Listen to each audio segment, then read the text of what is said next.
And it's the final day of the 2019 Sirius Junior Club World Cup, but it's the most fun day of all of them, as this is when we will distribute the medals. And first game on our agenda today is between Karpat and Red Bull. It's the bronze medal game. Moritz Mera is back between the pipes for this Austrian side that lost to defending champions Loko Yaroslavl 3-1 in their late game of Friday night. And Karpat obviously lost to Team AJHL early in the afternoon. It was a very surprising win for many for this Canadian side, as Karpat, who won all 3 games in round robin, went down 5-1 in that semi-final game, allowing 4 goals in the second period, and that was the key part of the game. Severus Suutarin is back in goal for Karpat. He played only 1 game at the tournament, the one against Ocelarze Trashinets, and Karpat won that game 6-3, and that was the only time in round robin when they allowed so many goals. Ville Heikkilä scored the only goal yesterday afternoon against Team AJHL. It came midway through the first period, and I strongly advise you check it on YouTube, because that was a snipe to remember. Red Bull make their second consecutive bronze medal game appearance. Last year they faced a Canadian team in the bronze medal game. It was their Ottawa Capitals. And despite the fact that Red Bull had 4 players less dressed for the game, they got a 1-0 lead early in the third period, but lost the game 2-1 in the shootout. Plenty of returnees on this Red Bull side from the 2018 tournament, and they definitely wouldn't mind to get a different result in this bronze medal game. As for Karpat, they can become only the second team in the history of the tournament from Finland to win a medal. Back in 2013, it was HPK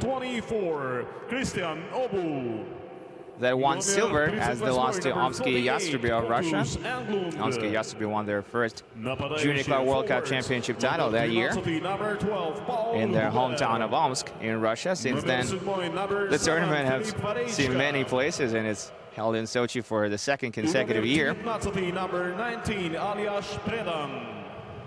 Karpat suffered a huge loss following the round robin, as Jesse Koskenkorver, center forward for this Finnish side, was called up to SM Liga team to play with ground man, and that was a big loss for Finland, as they lost their only game of the tournament without Koskenkorver 5-1 to Team AJHL.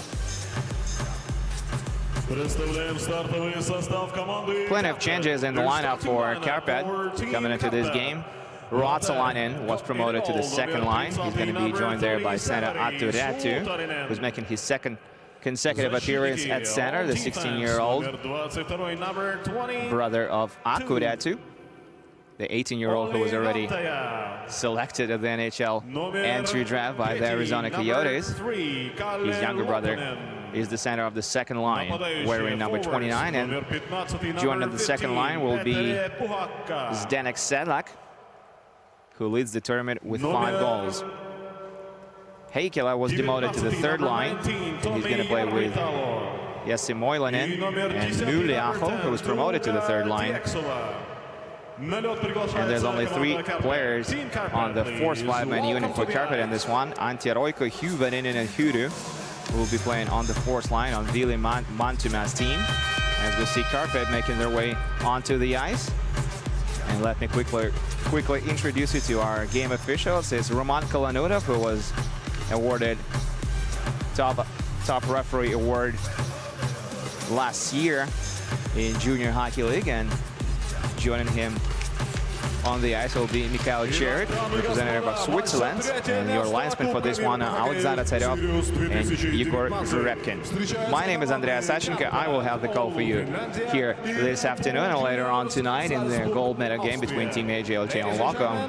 Very pleased to have you with us for this broadcast.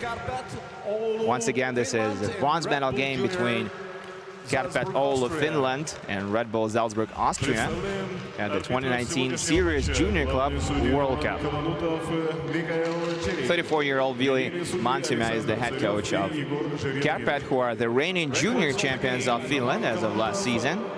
And at the other bench is another Finnish coach. Teemu Levijoki is the head coach of Red Bull. He's in his fourth tournament, believe it or not, and that's the record of the tournament. Teemu Levijoki brought Red Bull for the third time as their head coach to the tournament. The team also competed in 2018 and 2014 Junior Club World Cup. And before that, Levijoki had come to the tournament as assistant coach with HIF back in 2012. Red Bull will be wearing their white jerseys. They made almost no changes to the lineup compared to the game against Loco, which was less than 24 hours ago. So Karpat seemed to have an advantage in this regard as well. They had more time to rest, and they already beat Red Bull in round robin in the last game of it, 8-1. We're underway in their first period. Once again, Karpat wearing their black jerseys and Red Bull are in white.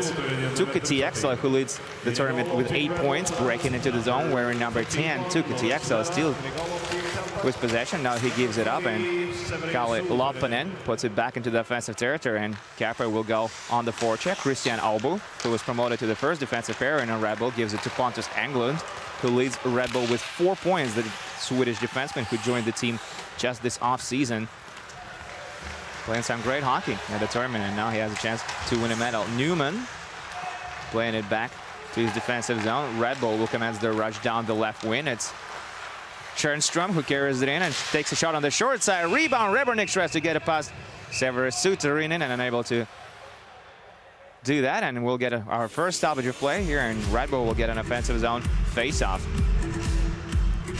Not a bad rush by Tjernström, and a quick release on the short side in hopes for a rebound, and Suterinen did give up a rebound, and Rebernik was right there to try to tuck it home. Getting Suterinen right in the crest. Eriksson with the steal in the offensive zone, trying to center it and giving up possession by recovering the puck at the point. Eriksson, who had the only goal for Red Bull last night against Loco, picks it up, skates there behind the net. He just joined the team from Modo this summer and expected to do great things for the club. Eriksson back in possession at center ice, playing it to Tjernström, who tries to go cross ice to Rebernik with it, and it's intercepted by Aturatu, who plays it up the left wing for Zdenek Sedlak. And Zdenek Sedlak blows his tire, loses control, and Moritz Mera will cover it up. Moritz Mera, the masked man for Red Bull in this one, was born in Helsinki, Finland, actually, but has dual citizenship, Austrian and Finnish. And he's back between the pipes for Austria. Last night it was Chris Collars who was defending the net for Red Bull. Moritz keeps the puck in play as we're a minute and 40 seconds into this bronze medal game. Karpat shooting it from the point and missing the net wide. And now Gadamchik will try to skate it out into the neutral zone. He passed it up the ice to Marcel Zitz, team captain, unable to negotiate contact. And Karpat able to put the puck back in the offensive end. Red Bull skating the other way with it now. Taking the shot as Estonian forward Robert Arak. One of Finnish defensemen gets his stick on the puck, and the shot goes wide as Karpat will try to play it up the right wing now. They have it in the neutral zone. Huverin gets smashed into the boards as Hudo goes on the forecheck. And Karpat are able to retrieve the puck in the offensive end and taking a quick shot from the point. Redirect by Hudo, who tries to bank it in again, and he scores! Hudo opens up the score in just 2 minutes and 24 seconds in on this quick turnover by Red Bull in their defensive end. A quick shot was taken from the high slot, and Hudo puts it past Moritz Mera. 1-0 Karpat.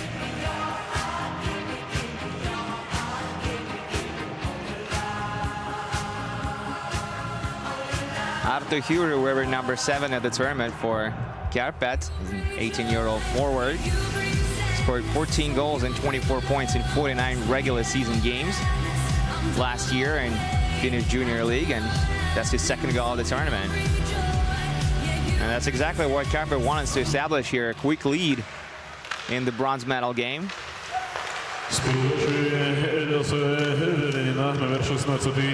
Red Bull now battle for the puck in the neutral zone, giving it up, and now Petri Puukkonen with a drop pass to Järvitalo. Järvitalo tries to get it back to Puukkonen, unable to do that, and now it's Aljas Pridan, Slovenian international, on Red Bull, trying to make something happen. Loses the puck, and Karpat skate into the offensive end with it now. Petri Puukkonen with a great cross-ice pass, and they will shoot it from on top of the left circle. Actually, it's a pass straight to Tuukka Exela, and he doubles the lead for Karpat, getting his 9th point of the tournament. 9 points in 5 games. Not a bad result for Tuukka Exela, who was selected by the Carolina Hurricanes at the latest NHL entry draft. And what a great diagonal pass from the point straight to the tape of Tuukka Exela, who banks it in. Olli Vantea with his great diagonal pass. And with a couple of quick goals, Karpat go up 2-0.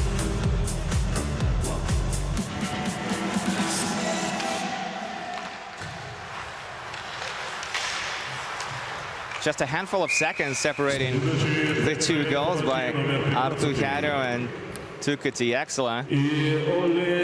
Red Bull are not enjoying a great start of the game as they're down by 2 already, and we're not even 5 minutes in. Team Karpat scored by number 10, Tuukka Exela, assisted by number 15. Arttu Härö will be taking the face-off for Karpat in the offensive zone, and it's going to have to be retaken as one of the linesmen didn't like the way it was taken the first time.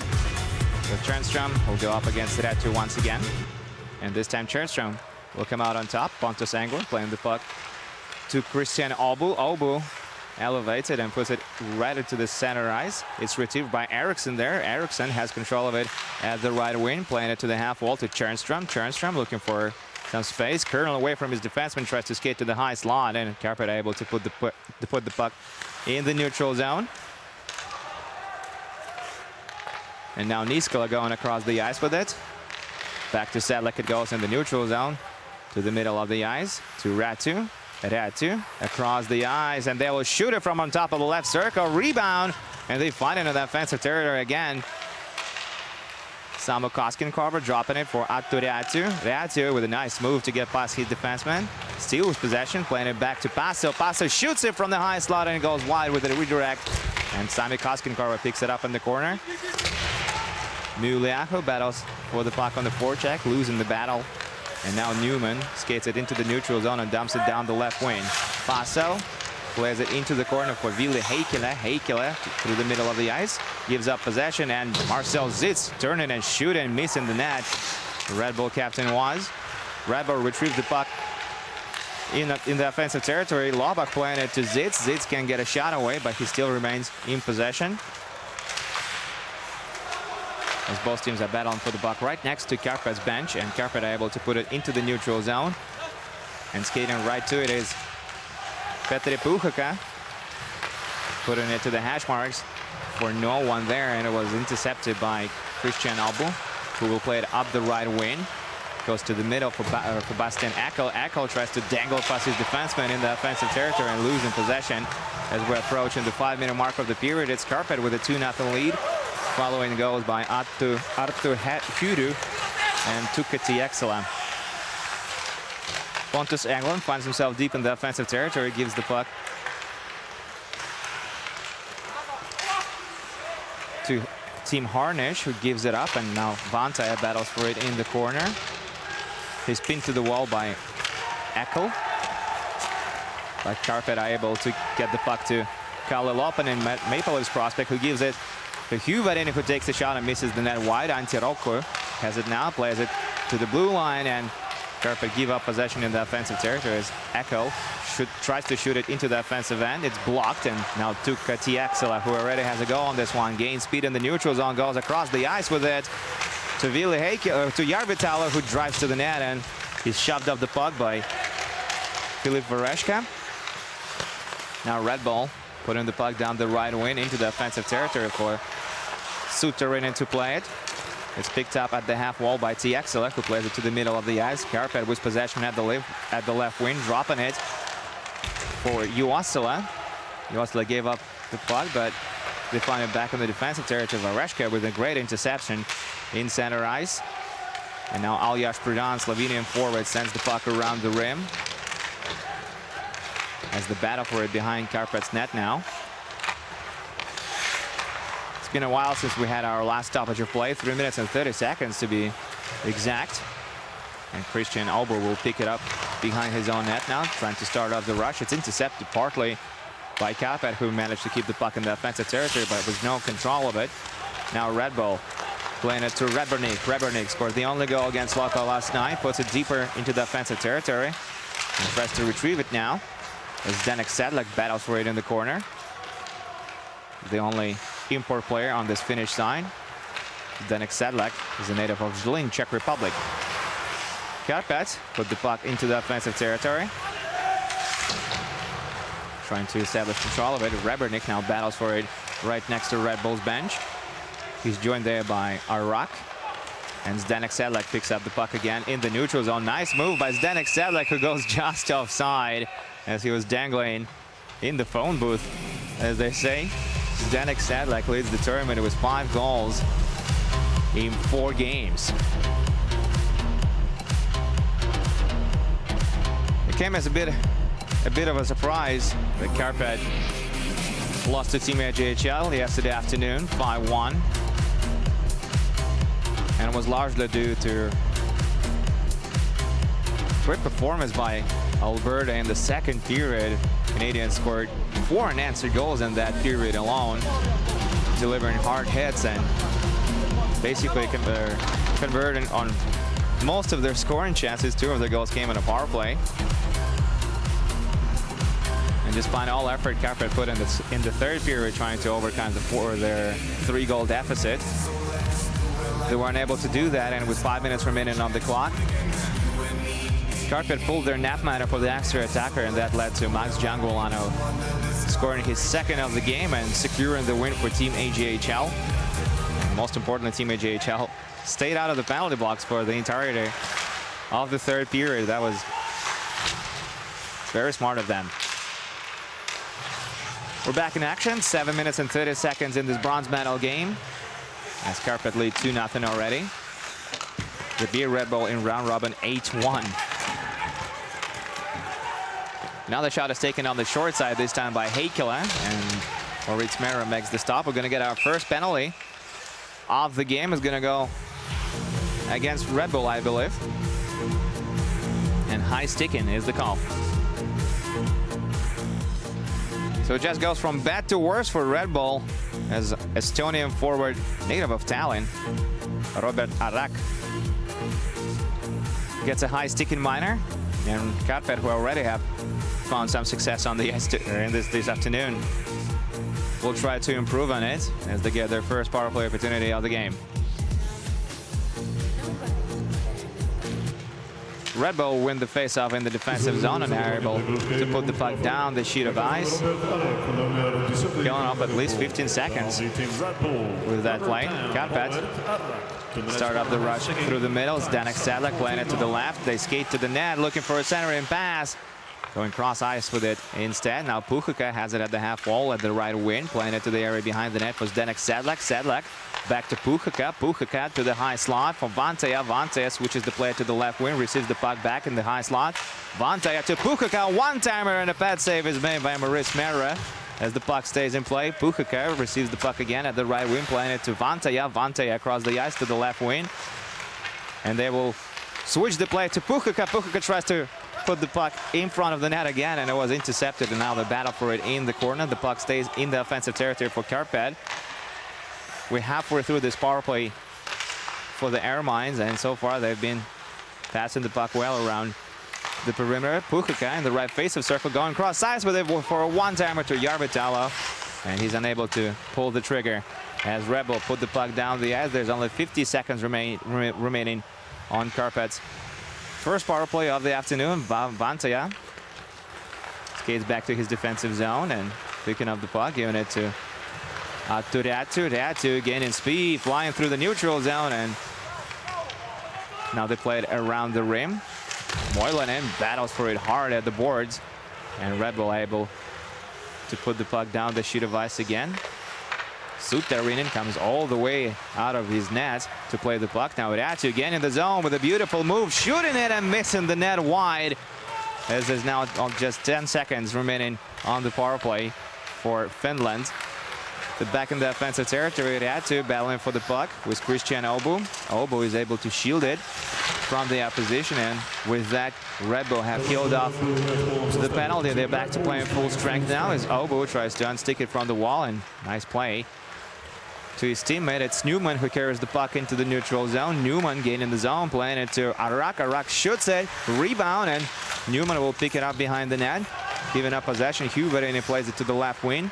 Karpat trying to put it to center ice, and unable to do that. Red Bull now back in possession, skating in over the blue line, passing it to the left, and unable to pull the trigger from there was Lindler. But now Karlqvist tries to put on a net from the high slot, unable to do that. Another shot, this time it gets blocked, and Karpat are able to skate into the neutral zone. Huru on the forecheck. Huru already has the first goal of the game. Huru to the hash marks for Ante Roiko, and it doesn't go through. Red Bull attempting to switch the play to the right wing, and they're able to do that. They have it in the corner, playing it to the middle of the ice. Karpat on the forecheck, stealing the puck, and now trying to skate to the slot with it. And now going down, I think it was Heikkilä. No call is made on the play this time as Arak gives up possession now to Katiexela with the speed, skating into the offensive end, and it's Pontus Englund who makes him stop in this track. Englund gaining the zone down the right wing. He has 4 points at the tournament, leading Red Bull with it. And now Lobak with a beautiful pass as he goes for a wraparound attempt, and it doesn't go in. Eriksson with the attempt. Karpat put the puck back into the neutral zone. Obo will play it. Obo gives up possession, and now it's an odd man rush development for Karpat as they're looking at their options. Lopanen, Maple Leafs prospect, curls away from his opponent, playing it to Tiexela, Kane's prospect. Tiexela still trying to get the puck under control, but Christian Obo comes out on top. He was promoted to the first defensive pair in Obo, wearing number 24, and has looked good so far in the first period, but he needs to look even better because Red Bull are down by 2 already. Now Sedlak, toe drag attempt, can't pull the trigger either, and Lopanen now unable to close the puck in the zone. Now Bereshka trying to out-dangle Vantea, unable to do that. Vantea receives the puck back in his defensive territory to start off this rush. It has been continuous play for 4 minutes and 30 seconds now as Danek Sedlak gains the zone at the right wing. Tries to put it to the hash mark. It was intercepted, and now Red Bull will try to put it back into the neutral zone. They do, but lose control of the puck. And now Heikkilä dumping it in as both teams are changing on the fly. Merra keeps the puck in play. Red Bull go D to D with it in their defensive territory. Obo is still on the ice for Salzburg as they attempt a stretch pass. It doesn't go through. Karpat are still battling for the puck on the forecheck, winning it over and trying to set up their offense, and the pass is incomplete. They will have to skate back to their defensive territory to retrieve the puck. Trying to go through the middle with it. It was intercepted by Red Bull, who now have possession in the neutral zone and skate into the net. Team Harnish setting up his defenseman in the high slot. He's shooting and missing the net wide. Red Bull send the puck around the rim. Josila will play it to Passo. Passo has it in the area behind his net, waiting for his teammates to complete the line change. And now Passo playing it through the middle of the ice for Huverinen. Huverinen puts it into the offensive territory for Huru. Huru battling against Newman, losing the battle. Now it's Dennis Lobak, who already has a goal at the tournament. Lobak skating down the right wing, tries to play it to the middle of the ice. It was blocked and intercepted. And now Red Bull try to retrieve the puck on the forecheck. Passo goes cross ice with it. And now a pass to Huverinen is incomplete, and Arak carries the puck into the offensive territory, gives up possession. It's going to be Passo who will skate it into the neutral zone as his teammates are changing on the fly. He takes a shot from the blue line, and it's gloved by Moritz Merra. Eriksson now has it at the half wall, losing the battle, and Karpat retrieves the puck in their defensive zone. It's been a non-stop play for now 6 minutes and 30 seconds. This game is going by fast. Huverinen with a saucer pass across the ice to Olli Vantaja. Vantaja shields the puck as he skates behind his net. Eriksson wasn't able to get it from him. Now Jarvi Talo with the drop pass to Tiexela. Tiexela to Puhaka. Puhaka sliding it along the blue line. The puck stays in the offensive territory. The linesman says now Petteri Puhaka at the left wing, going it Kalle Loppanen winds up, shoots, and it's blocked by someone in white as Olli Vantaja retrieves the puck and dumps it back into the offensive territory, and both teams will change on the fly. Still a 2-0 hockey game here in Sochi in this bronze medal game between Karpat and Red Bull, with 5 minutes remaining to be played in the first period. Arttu Räty broke into the zone. Now Sedlak tried to pass it to the slot.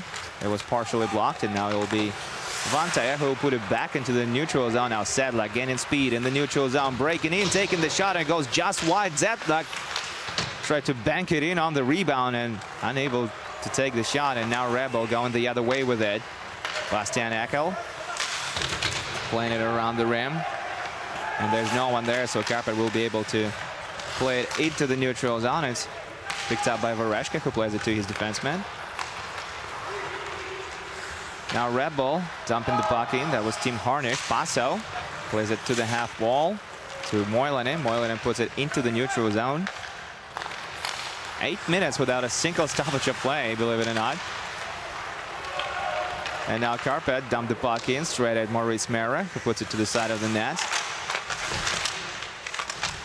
And now it's Muliaco who wins the puck for his teammates. They shoot it from the high slot, and it gets blocked again. Now Paso going across the ice with it straight to the skates of Samu Koskenkorva. Dumps the puck in, and now Moilanen will try to retrieve the puck on the forecheck.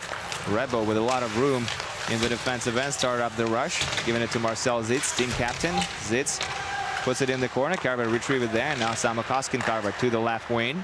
3 minutes and 30 seconds remains to be played in the first period as Red Bull intercept the puck in the neutral zone. Now it's Antti Roiko winning it back for Karpat. Karpat skated into the neutral zone, and Hyry, one of the goal scorers, dumping it in.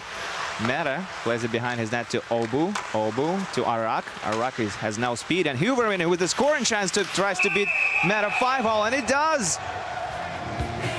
Huverinen, the fourth line center, gives Karpat a fresh 3-0 lead late in the first period.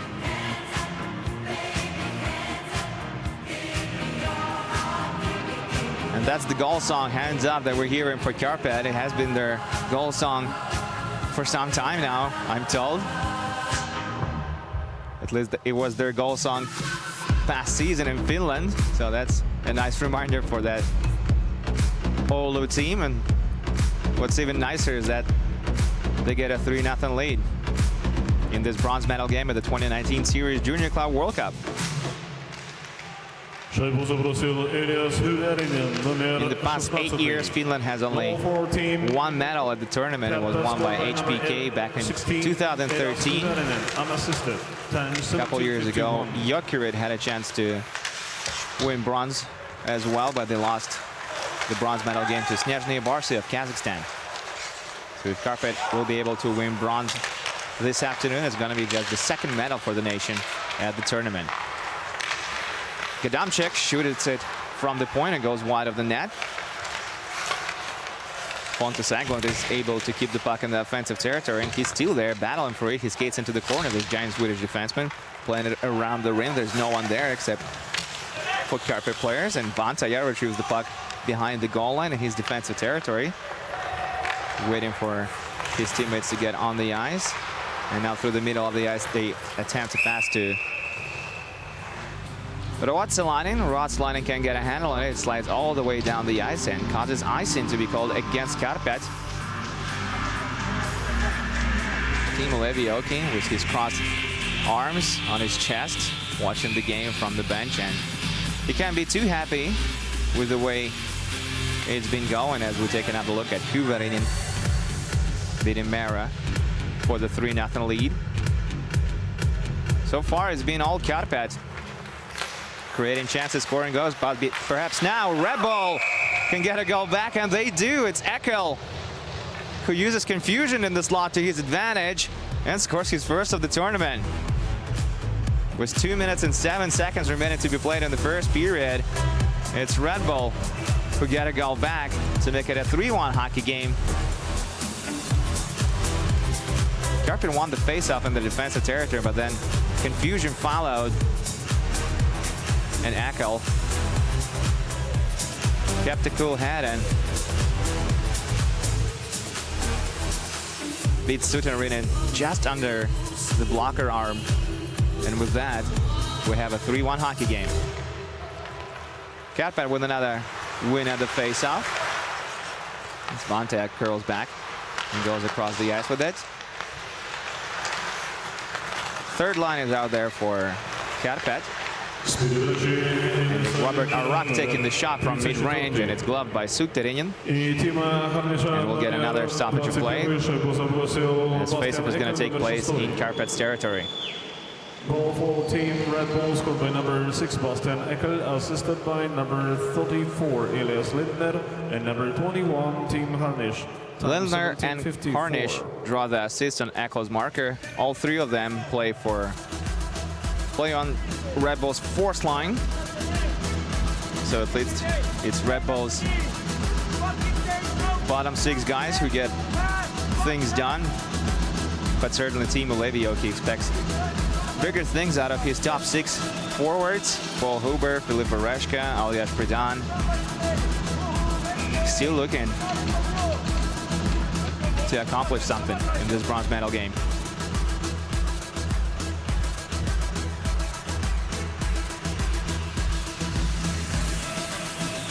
We're back from commercial break, and face-off is going to take place in Karpat's territory. Red Bull managed to score on the previous occasion. Let's see if they can do that again.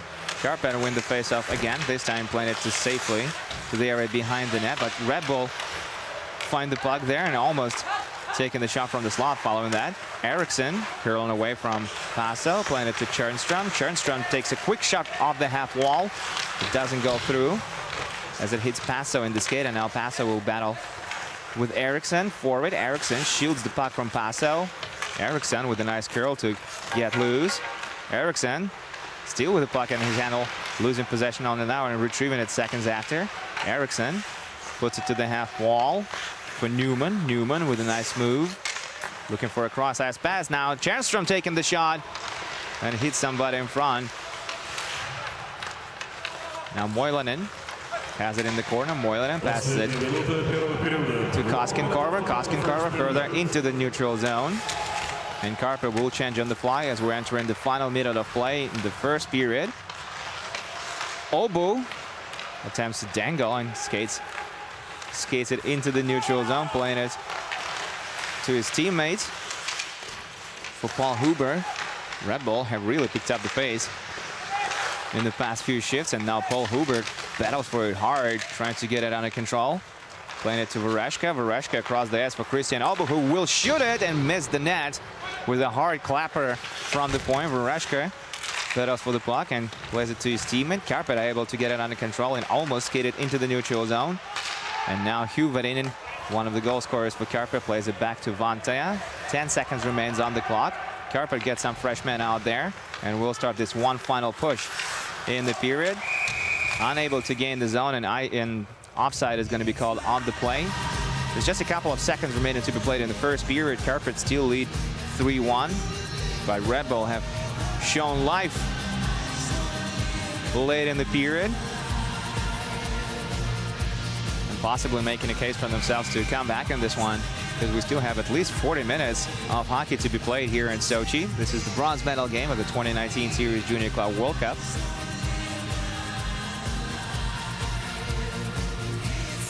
Lindner will be taking the draw against Järvitalo. And the horn sounds, and after 20 minutes of play in Sochi in the bronze medal game, it's Karpat with a 2-goal lead as they lead 3-1.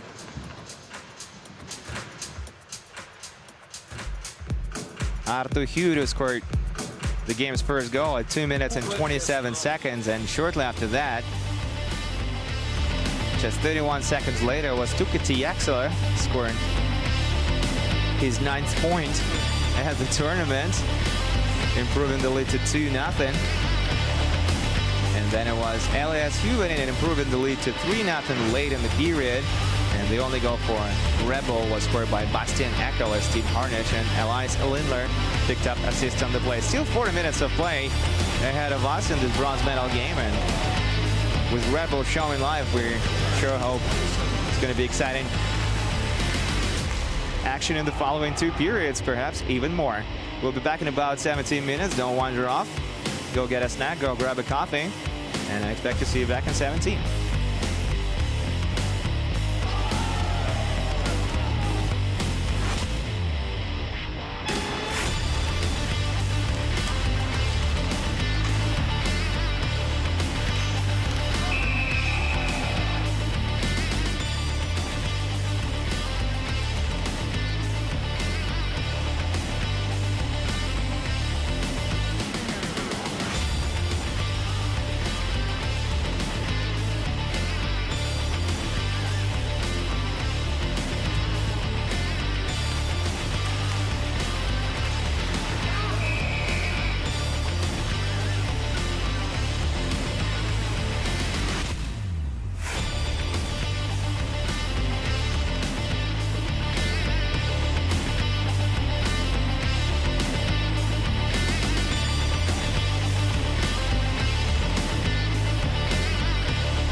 Ну а сейчас давайте обратим внимание на экран и посмотрим обзор первых дней турнира Sirius 2019.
my back.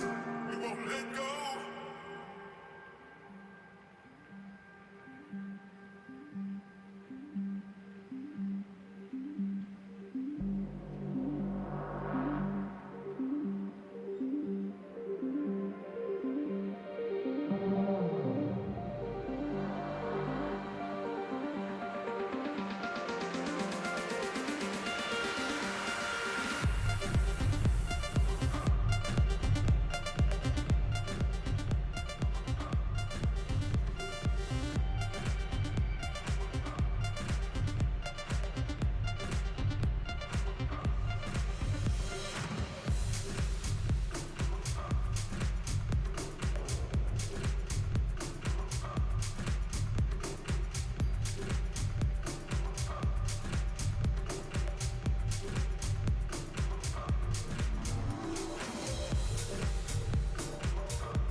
Итак, ну а в перерыве мы традиционно проводим конкурс бросков. У нас есть два участника, два смельчака. Давайте им поаплодируем. Это Александр и Федор. Именно они отважились выйти на лед и побороться за приз. Задача участников абсолютно проста. У каждого из них будет ровно по 3 броска. Шайбы будут находиться на красной линии, на синей линии и на точках вбрасывания. И тот из участников, кто забьет наибольшее количество шайб, тот и одержит победу в этом нелегком соревновании. Итак, участники уже на позиции. Давайте начнем с Федора. Федор, вы готовы? Федор готов, Федор бросает и Федор забивает. Отлично, счет становится 1-0. Аплодисменты Федору. Чем ответит Александр? Итак, бросок Александра.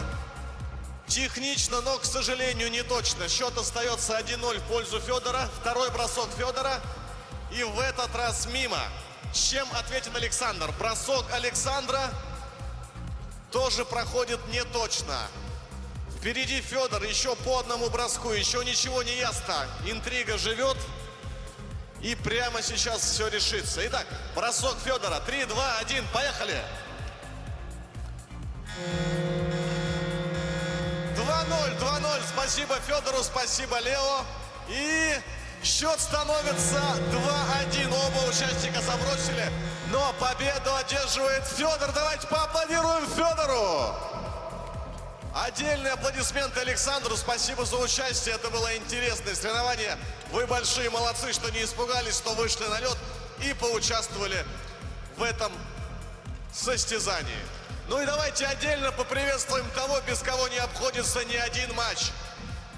Талисман турнира Лео! Он сейчас обидится и уйдет. Нужно хлопать в 2 раза громче, в 3 раза громче, в 10 раз громче. Лео!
Кубок «Газпром» нефти.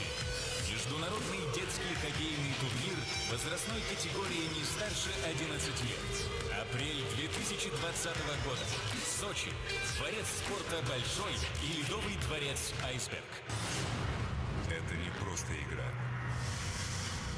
Это проверка силы, характера, мужества. Мы знаем, на что мы способны и готовы за это бороться. Рука об руку, плечом к плечу. Создавать историю. Историю побед.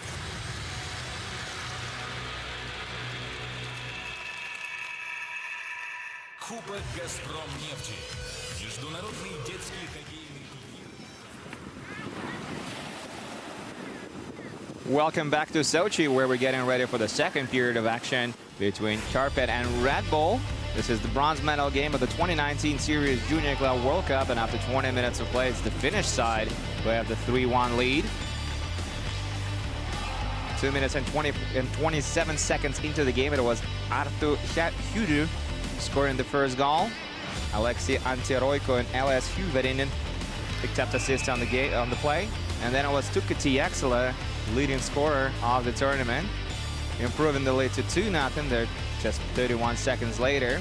Petri Pukuke Olivante picked up assist on the play, and then it was LS Hyverinen beating Moritz Mera 5-all to make it a 3-0 hockey game, and the only goal for Red Bull was scored by Bastian Eckel late in the period.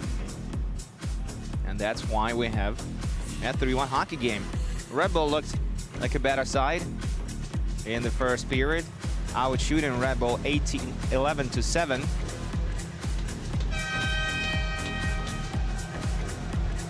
And obviously scoring 3 goals. Järvitalo and Vareshka at center ice for the first draw of the second period. And following that, Red Bull will skate into the defensive end to retrieve the puck. They pass it to Paul Huber at the left wing, back to Vareshka, back to the left wing he wanted to go, but it was intercepted. Now Pontus Englund skating into the zone and giving it to Paul Huber, who tried to put it in the slot, unable to do that. And now it's going to be a foot race between Mehra and TXL. Mehra had good advantage on TXL and got to the puck first. Now Pontus Englund, who leads Red Bull with 4 points at the tournament, going across the ice with it, and they will skate offside.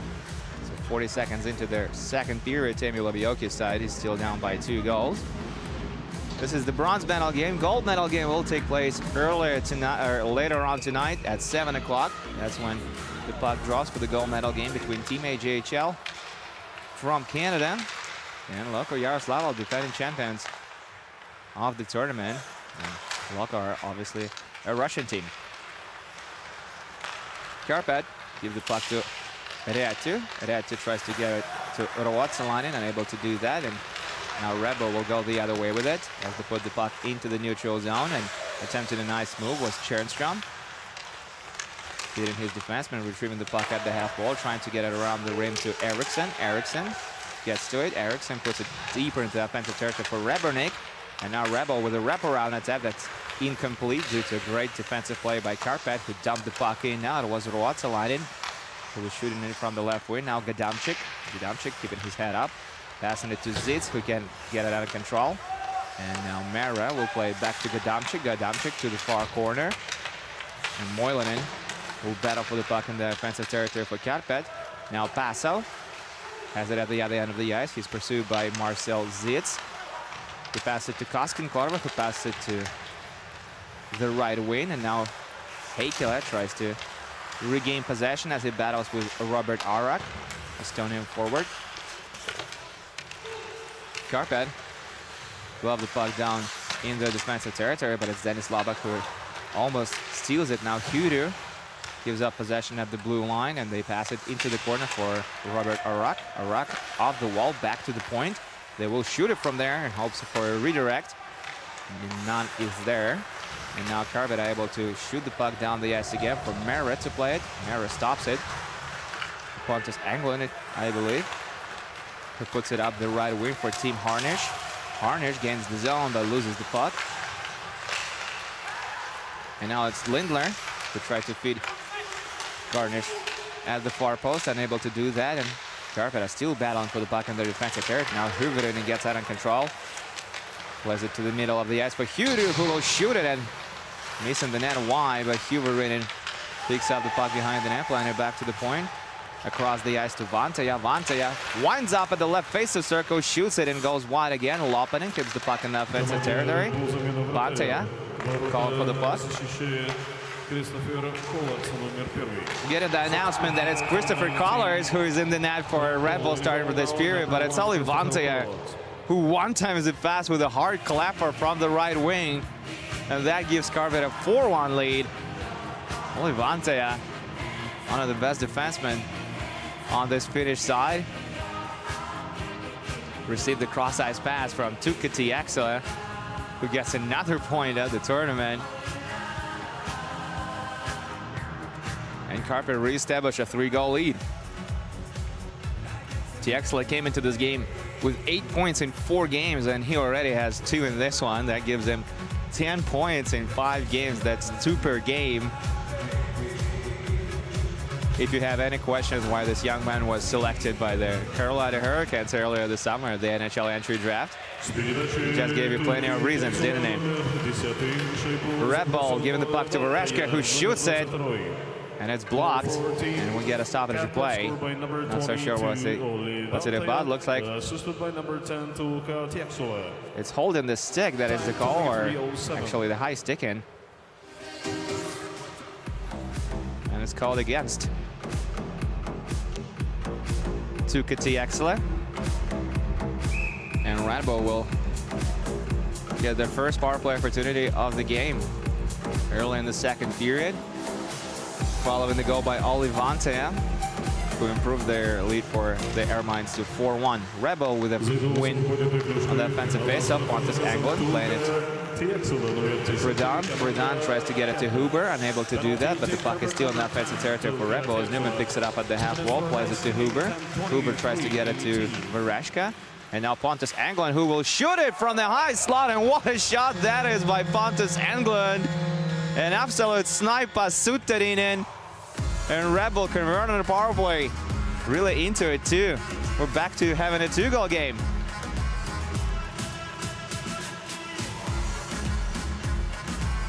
No chance for Suterinen as Anglin puts the puck perfectly top shelf with this wrister from the high slot, and Suterinen was blocked by Huber and had no idea where that puck was. And just like that, Pontus Anglin scores his 3rd goal in 5 games at the tournament, picking up his 5th point. And he is now tied for 5th in points with a bunch of players with who also have 5 points. Pontus Anglin really has been lights out for this Austrian side at the tournament. And he just puts another feather in his cap. As we see Mara on the bench for Red Bull. He was replaced by Chris Collard between the pipes in the first intermission. Collars makes the stop on the redirect, but by Ruotsalainen. Karpat remain aggressive on the forecheck. Räty plays it to the point, and they'll shoot it from there, and Collars gives up a rebound. Now Ruotsalainen battles for the puck, and Collars will hold on, or maybe not, as the puck is still in play, and Red Bull put it into the neutral zone.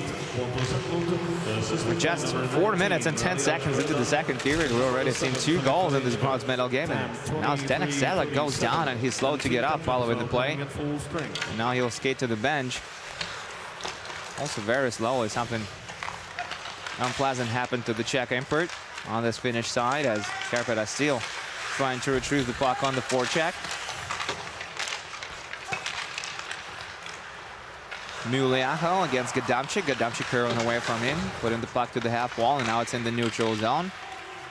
Karpat will pick it up all the way back in their defensive end and play it to Niskala. Niskala with Eriksson right in front of him. Now Eriksson rushes to the bench, and Karpat are able to break out from the defensive zone, playing it to Ratu, who will swing it hard around the rim. Collars misplays the puck straight to Heikkilä, who intercepts it and tries to fit it to the hash marks, and Red Bull are able to get the puck under control and put it into the neutral zone. Laubach plays it to Arak. Arak slides to the net, taking the shot and almost scoring the goal for Red Bull. Estonian forward Robert Arak with a nice rush to the slot, just couldn't put it in. And now Hyru is being shoved off the puck by Lindner as the battle continues at the half wall. And now Christian Albo is able to skate it into the neutral zone for Marcel Zitz. Albo will skate all the way into the offensive territory, trying to retrieve it. Or rather, it was Lindner. Wearing number 34, not 24. Sometimes it's a little difficult to tell the numbers on Austrian jerseys apart because of their font. And I apologize for that. Passau fell in for the puck with Team Harnish. Harnish skates to the point, plays it to center ice. And now they shoot it from the high slot. It goes wide of the net. Garnish looking for a pass in the lane, shooting it from on top of the left circle. It goes nowhere as it was blocked by Kuverin. Another shot, and this time Suterinen comes to the rescue as we get an stoppage of play, and it looks like Borden is going to be called against Red Bull. We're going to have to wait and see what the call will be against Filip Vareshka. I think it's a boarding call as he smashes Passo right into the corner. And that's going to be called. Filip Vareshka, German international on this Austrian team, a very international team at that too. That has been their hallmark of this franchise. That has two giant academy and two professional teams. One of them plays in the German league and the other plays in Alpine Hockey League. And this Red Bull team that we see here at the tournament is a bit of a mixed team, because there are players from several teams at the tournament. And Zdenek Sedlak is getting checked for a concussion, I believe. Something definitely appeared to be with his head, and he remains on the bench for now, being checked on by Karpat's doctors and trainers. Definitely hoping to see number 23 back in action for Karpat, who leads the tournament with 5 goals. Charging is the call against Vareshka, and Karpat will send their power play unit back out on the ice at @2. Gives up possession, and it could turn into something deadly for Red Bull if only Tjernström could get the puck under control, and he wasn't able to do that. Moilanen puts the puck in the offensive territory, and Red Bull will shoot it back out, or perhaps not, as Karpat are able to keep it in the offensive end, and they now pass it around. Lopanen has the puck, pass it to Heikkilä. Heikkilä back to Lopanen. Lopanen to the right wing for a one-timer for Arttu Räty, and he breaks his stick in half, and will get a new piece of equipment from the bench, as Lopanen will pick up the puck in his defensive territory, waiting for his teammates to get in position, and he commences this rush as he passes it to Järvitalo. Järvitalo with a dangle and giving up possession, and now it's Suterinen who will play it to Tiexela. Tiexela gives it to his teammate. It's Vantaja who goes with a hard pass back to Tiexela. Tiexela puts it around the rim. Zdenek Sedlak is back on the ice. Looks like he's all right. Red Bull will shoot the puck back into their offensive territory, and Vantaja will pick it up behind his net. Vantaja going through the middle of the ice to Sedlak. Sedlak in over the blue line, playing it to his right. Skate into the slot, waiting for the return pass, doesn't get it. And now Vantaja gets the puck at the point, playing it off the wall to Tiexela, who goes for a cross-ice pass, and the pass is intercepted, and Red Bull will put it into the neutral zone for Karpat to shoot it back in. Collar stops it behind his goal. Karlqvist puts it into the corner of the wall. Karpat are changing on the fly. And Red Bull are able to put the puck down the ice again. Red Bull are back to play in full strength. As Moilanen tries to dangle his way into the zone once again down the left wing. And once again it was intercepted by Red Bull players. Parayin over the blue now themselves taking the shot. Vereshka was, and it was stopped. Olbu tries to put it on net off the half wall again. It gets blocked, and Vereshka playing it back to Olbu. Olbu gives up possession, but Predan retrieves the puck for Red Bull, and they will shoot it from the high slot now. I think it was Pontus Englund who already has a goal in this period, and this time his shot was blocked. As Karpat put the puck into the neutral zone again. Pontus Englund is waiting for the puck at the other end of the ice, and he receives it now. Goes for a stretch pass, which misses everyone, and icing is going to be called on the play. It was 10 minutes and 39 seconds remaining to be played in the second period. Karpat still have a 2-goal lead. We found some scoring in the second period.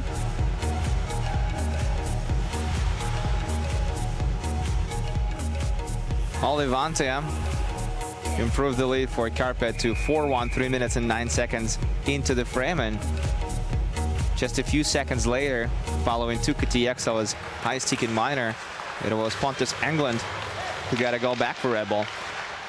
Now Karpat shooting it from the high slot. It gets blocked by somebody. And now another point shot is taken by Karpat, and Collars was unable to glove the puck. Karpat keep the puck in the offensive territory, working the way around the perimeter. Huvenin tried to deliver a hard hit, but it went to the ice himself. And now the battle for it at the half wall in the offensive territory for Karpat. Huvenin and Antti are out there. I believe Hudo is also one of the players who's battling for the puck. Hudo wins it. Only momentarily as he tries to put it to the area behind the net, and now Pontus Englund tries to get it to Predan. Hudo doesn't let him. And now Vereshka with Samrun playing it up the ice down the left wing. Red Bull skate into the offensive end, changing on the fly. It was Team Harnish with all the moves who put the puck deeper into the offensive territory for Red Bull. And now Tjernström trying to feed Bastian Eckel in front of the net and just missing him. Eckel shielding the puck against Samu Koskenkorva, and it's Huverin who pokes it loose, plays it to TXL. TXL lifts it up and puts it around the glass. It's still in the offensive territory for Red Bull, and on and out with their long pass. Karpat are able to break out. Interception by Samu Koskenkorva, who will dump the puck in, and Karpat will change on the fly. Red Bull with some room in the neutral zone as they skate in over the blue line, playing it down the left wing, shooting it on the short side. Rebound by Sutarinen, and Karpat are able to pick it up and give the puck to Järvitalo. Järvitalo breaks into the zone against 4 defensemen, playing the puck to Olivante, who goes cross ice with it, hits defenseman in front, and it goes in off Karlqvist, and that gives Karpat a 5-2 lead. Olivante is going to be credited with his second goal of the afternoon, as he was going across the ice with it, trying to feed a wide open teammate for a one-timer, and hit Karlqvist in the process, and the puck trickled into the net. Vante will be credited with his second goal of the bout. And Karpat will go up 5-2. Plenty of goals in this bronze medal game. We're midway through it, or at least midway through the regulation part of it. Still a pretty close game at the point, even though Karpat just extended their lead to 3 goals with 8 minutes and 31 seconds remaining to be played in the second period.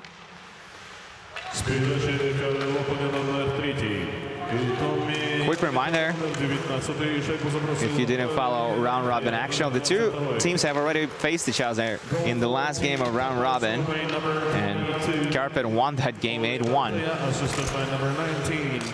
Atu Ratu with the puck, the 16-year-old, giving it to Samu, or rather Juossila, and it's tipped in front and goes wide as Red Bull playing the puck to Dennis Lobach, who shoved off the puck, and Josila will retrieve it for Karpat in their defensive end. With a long pass, hitting Ruotsalainen. Now Ruotsalainen irons Danek Sedlak in front of the net, but they are offside. And we'll get an stoppage of play.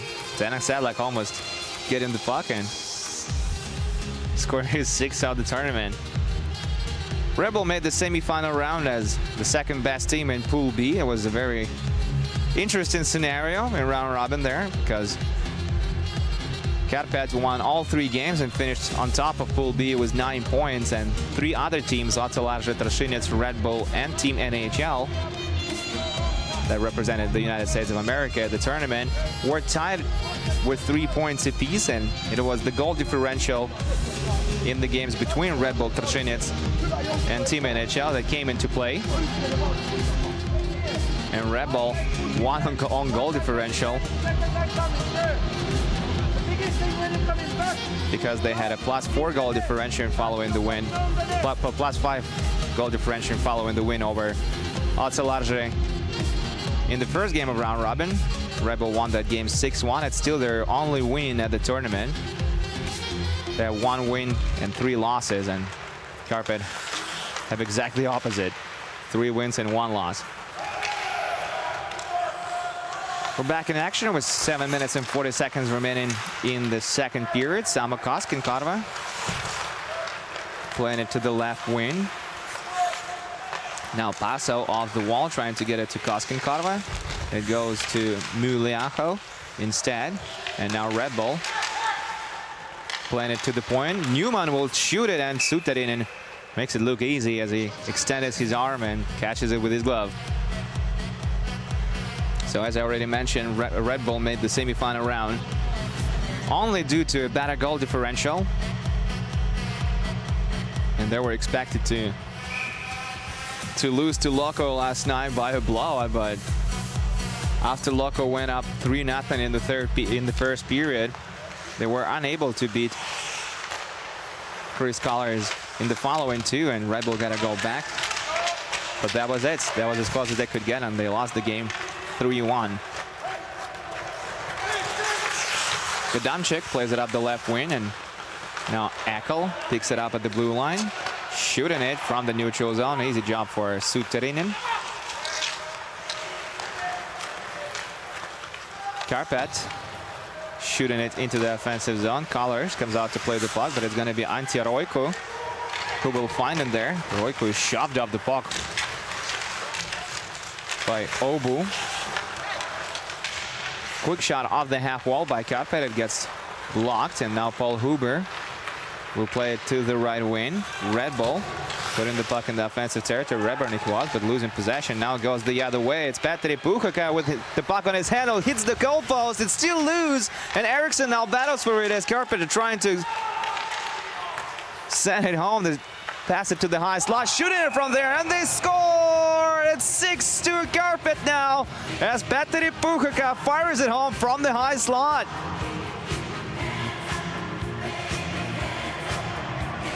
And the goal fest continues. Petteri Puukkola finds the back of the net on this frantic play. Puukkola started the whole ordeal as he skated into the zone and hit the post with the wrister, and then chaos ensued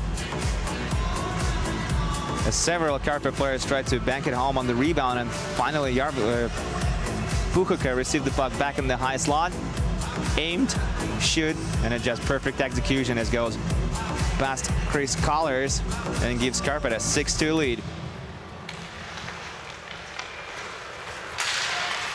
Lobach shooting it from the right wing, stopped by Suterinen. Karpat retrieved the puck in their defensive zone. Playing it to Paso. Paso to Zdenek Sedlak. Sedlak to Artur Räty. Some great speed on Räty as he drops it for Koskinkarva, and Koskinkarva misses the net wide on this shot. Sedlak with possession, circling around the net, trying to beat Collars on the short side, and Collars gives him nothing to shoot at as he was glued to that near wall, or to the near post. Now Red Bull Break into the zone is Arak. Arak taking the shot from the left wing. It misses the net wide. And now a stick save is made by Suterinen as it puts the puck out of play. Jarvitalo gets the only assist on the play.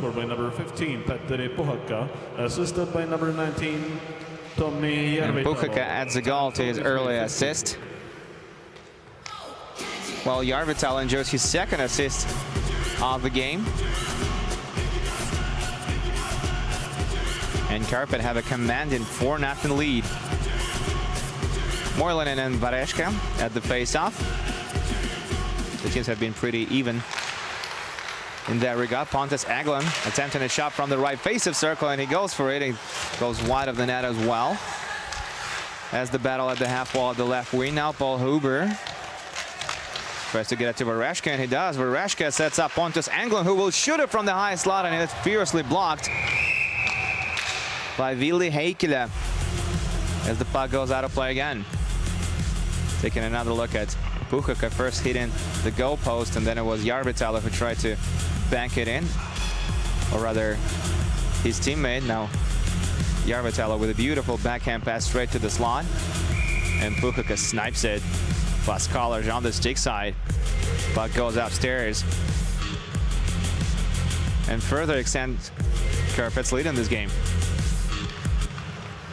Karpat come up big on this defensive zone face-off. And it's Niskala who will play it to Antti Roiko.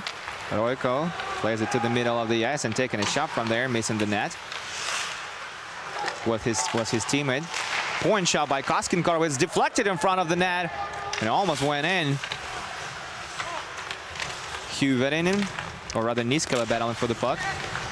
And now it's Antti Roiko who has it. Plays it to Juosala. Juosala looking at his options.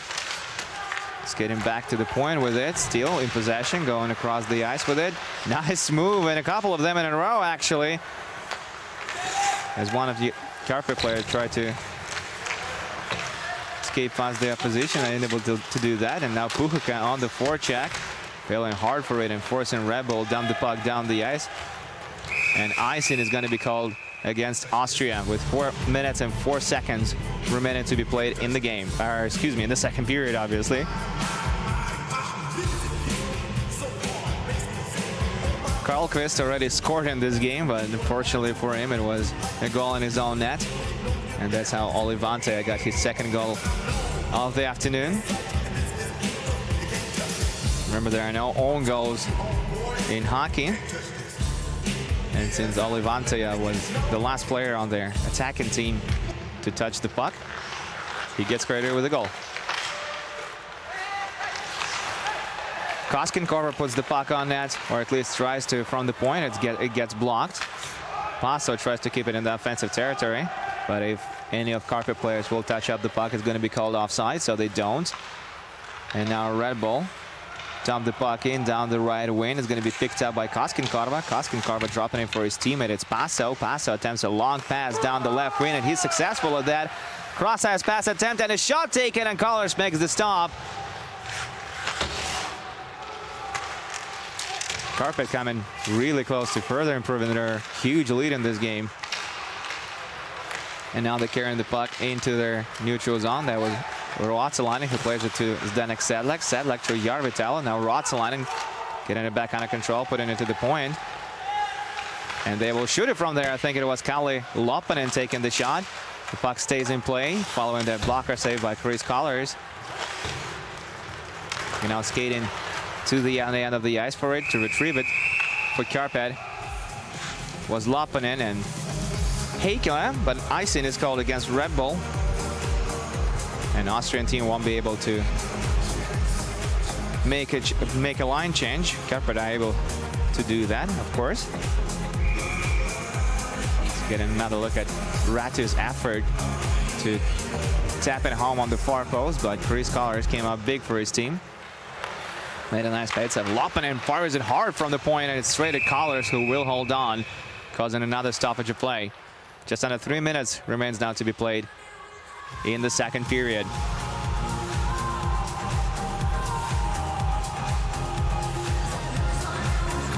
Colors replaced Moritz Mera after Mera allowed 3 goals in the opening period of play.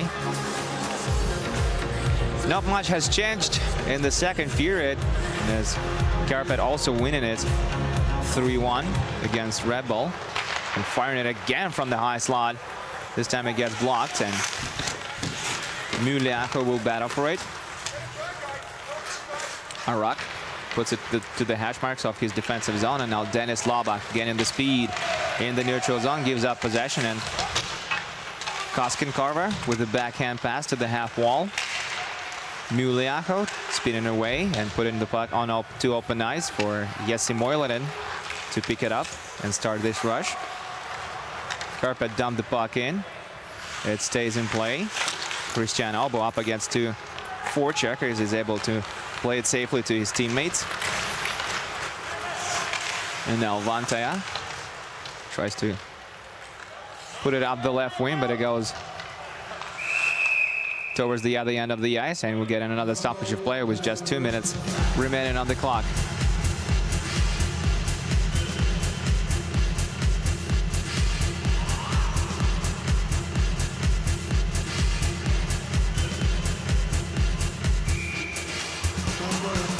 Karpat iced the puck, so faceoff is going to take place in their defensive territory.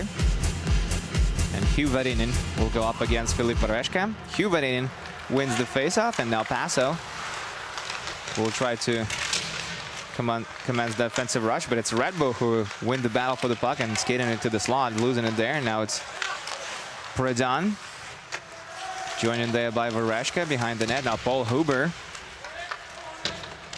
joins him in the battle for the puck. Vantaja finally unsticks it from the wall. Ante Roiko plays it to the middle of the ice, and they will shoot it into the offensive territory. Looking to retrieve it now. Red Bull coming in at the offensive end with possession. It's Vareshka, plays it to the high slot for Newman. Newman still with possession, circling the net, putting it to the slot, and there's no one there but Karpat players, and they will retrieve the puck now. Samuel Koskenkorva around the rim for Hyru to race for it. But it's going to be Ekko who will play it to Pontus Englund, who found the back of the net earlier this period, who will play it up the right wing now. For Christian Albo, who dumps the puck in and skates deep into the offensive territory. Bastian Ekko loses the battle for the puck, and now it's intercepted by Red Bull, who can skate to the slot with it, but they lose it as well just seconds after. And now it's Aturiatu with some speed getting into the zone, and Puchaka feeding him there at the far post, but Aturiatu just failed to put the trigger harder than he could have. And with 30 seconds on the clock, it's a Red Bull changing on the fly and putting the puck into the offensive territory. It was Rebernik, and Rebernik ran into the linesman, and I'm not so sure what this stoppage of play is caused by.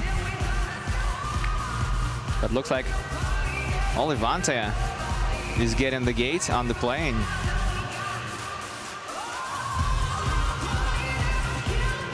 And that's what he's been sent to the penalty box for. Tried to deliver a hip check. It's just a little late. And that gives Red Bull another power play opportunity to finish off this period. The only goal of the period came on a power play. It was scored by number 38, Pontus Englund, who's on the ice again for this one. Aljaž Predan and Filip Vareshka picked up the assist on his goal. Englund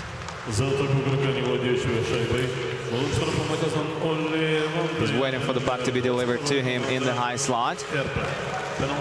Newman will shoot it instead from the right base of circle, trying to beat Suterinen on the short side, and Suterinen sticks to the goalpost and gives Newman no opening.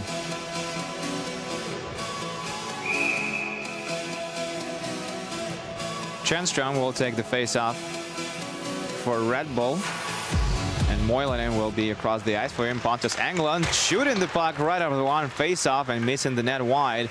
And with that, we'll hear the horn signal the end of the second period in this bronze medal game at the 2019 Sirius Junior Club World Cup between Red Bull and Karpat. And it's the reigning junior champions of Finland who have a commanding 4-0 lead after 40 minutes of play, as they lead 6-2. They won the first period 3-1, and that's exactly what they did in the second period as well. 3 minutes and 9 seconds into it, it was Olli Vantia, off assist by Tukati Exela, who improved the lead to Karpat to 4-1. But Tukati Exela got a high sticking minor in the following shift, and Red Bull went on a power play, and it took him no time to get a goal back. It was Pontus Englund who scored from the high slot. Aljaž Pridan and Filip Bereshka picked up the assist on that marker. But ever since then, it was again all Karpat. Olli Vantia was credited. It was his second of the game, as the puck went in of Karlqvist. And Tommi Järvitalo and Kalle Loppanen drew assists on that tally. And just a couple of minutes later, it was Petteri Puhukka who also scored with a shot from the high slot following an offensive rush during which he also hit the goal post. And Tommi Järvitalo picked up his second assist of the afternoon on that play. And so there you have it. After 40 minutes of play, it's Karpat who leads 6-2, and they are only 20 minutes away from winning bronze medals at the Sirius World Cup. This is the second intermission. It's going to last for 17 minutes once again, and I expect it to be back for the conclusion of the game. Looks like we're in for a fine finish. So see you back in about 17.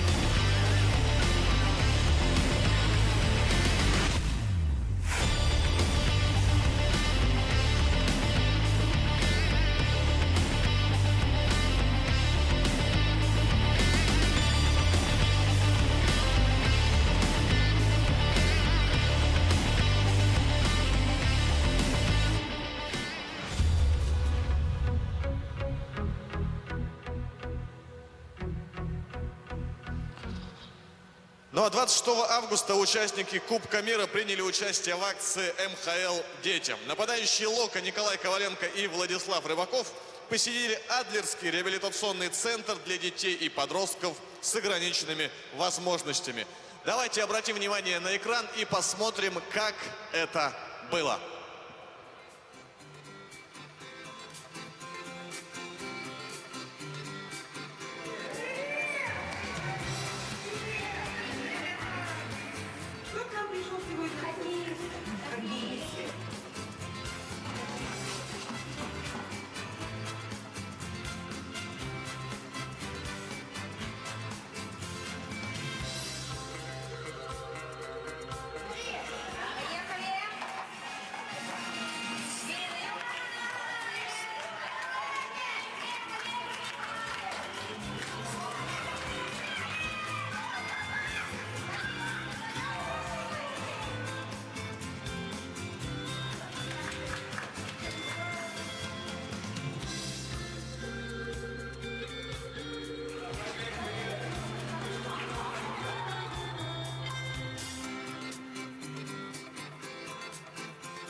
Ну, теперь можно посмотреть, какие команды бывают. Еще футболка, ну, еще пенальчик. Ко мне вернулось хорошее настроение и спасибо вам, Локомотив. Очень понравилось, было весело. Если-то автограф не сделал. И, кстати, я очень люблю хоккей. Второй год подряд мы здесь, и нам каждый раз, когда приезжаем сюда, нам очень приятно, конечно. Вот, и очень приятно видеть лица радостные детские. Нет, ну для детей на самом деле это очень приятно, когда такие мероприятия проходят. Вот. Надеемся, что дети придут поддержать нас на хоккее. Нам будет очень приятно видеть их. Вот, и в будущем, может, кто-то тоже станет профессиональным хоккеистом.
Ну а во втором перерыве у нас традиционный конкурс. На этот раз в нем принимают участие две очаровательные девушки. Давайте им поаплодируем. Это Светлана и Алина. Именно они будут выяснять, кто из них лучше, а вернее дальше и сильнее сможет запустить шайбы. У каждой участницы будет ровно по 3 попытки, и та из них, кто отправит свою шайбу наиболее далеко, да и одержит победу в этом соревновании и получит подарок. Итак, участницы уже на исходной. Алина, проходите. Давайте начнем со Светланы. Светлана, если готова, то 3, 2, 1, первый бросок. Довольно неплохо, довольно технично. Шайба летит довольно далеко. Останавливается, и у нас есть первый результат. Чем ответит Алина? Итак, Алина, если готовы, 3, 2, 1. Отлично, отлично, отлично. Довольно уверенно двигается. И пока результат Алины впереди. Но еще есть по 2 попытки. И попытка номер 2 от Светы. Итак, Светлана, ваш бросок. Вперед. Действуем. Погнали. Сосредоточенно, уверенно отправляется шайба. И примерно в тот же район, что и в первый раз. Итак, попытка номер 2 от Алины. Алина, мы все ждем вашего броска. Вперед!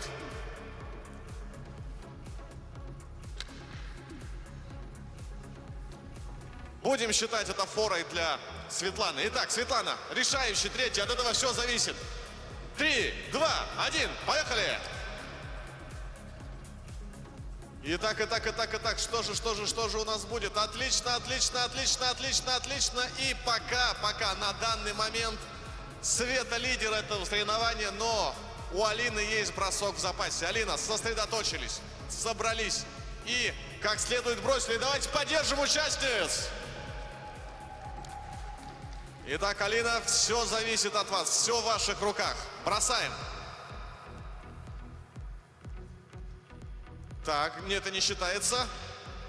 У нас есть бросок, шайба летит и останавливается. Это значит, что победу одерживает Светлана. Громкие аплодисменты! Это была упорная борьба, и в третьей попытке Светлана все-таки отправляет шайбу наиболее далеко. Отдельные аплодисменты Алине за участие, что не испугалась, вышла на лед и проявила себя. Что ж, это было круто. Спасибо, девчонки.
Кубок «Газпромнефти».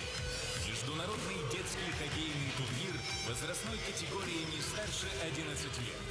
Апрель 2020 года. Сочи.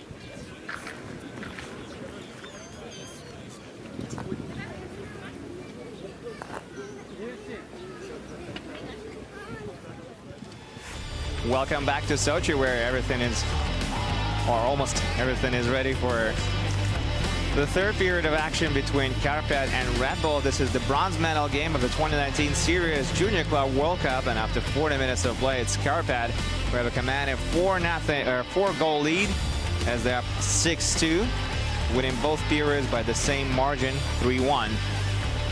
Levante has 2 goals in this game. And other goals for Karpat was scored by Arttu Hyry, Tuukka Tiaksila, Elias Hyvärinen, and obviously Petri Puhuka, who has the latest goal for his side. Karpat also outshooting the opposition 22-17. And 2 goals for Red Bull were scored by Pontus Englund and Bastian Eckel. The two have already met in round robin, and back then Karpat enjoyed an 8-1 win. They up 6-2 right now, and just 20 minutes away from winning bronze. And if that's going to be the case, it's only going to be the second instance when a Finnish team finished the tournament with a medal. HPK won the first medal for Finland back in 2013 as they lost in the final game to Omsky Yastrubi of Junior Hockey League, major junior hockey league in Russia. They lost that game 2-0. And in 2016, Jokerit lost the bronze medal game 2-1 to Snezhny Barsy of Kazakhstan. Let's see if Red Bull can overcome a 4-goal deficit, but they started the period on a power play, so they have a great chance to bring it down to at least a 3-goal differential. Karpat put the puck down the ice for Kolarz, who replaced Mera after first period. He will touch up the puck behind his net, and now Red Bull commences their offensive rush, but they give up possession in the neutral zone, and Pontus Englund, one of the goal scorers, will have to skate back to his defensive zone. It looks like there's going to be a penalty called on the play, because as soon as Red Bull touched up the puck, we heard the whistle. Not a penalty, it might be a hand pass. Looks like that is the case instead. Red Bull winning the draw. Pontus Englund going to his teammate, getting the puck back. 50 seconds remains on Red Bull's power play. Christian Albo gains speed in the neutral zone, gains the zone for a one-timer. He passed it to the right for Tjärnström, and it's stopped by Severi Suterinen. Red Bull tried to get the puck to the point. Karpat does it for them, and taking a shot is Pontus Englund. And it doesn't work. He goes for another one, and this time Suterinen makes a nice pad save. Rebernik retrieves the puck for Englund. Englund waiting for the puck to be delivered back to him in the high slot. Doesn't get it. Now Tjärnström battles for it. Tjärnström to Eriksson. To the point. Back to Eriksson. Eriksson can shoot it, and he does, and it gets blocked at the hash mark area. And Karpat will survive on this penalty kill and dump the puck down the ice, but they done it just a second after they get their man back out on the ice, and that causes the stoppage of play. Icing is called against Karpat. Getting another look at the one-timer by Tjärnström. He almost beat Suterinen in between the wickets.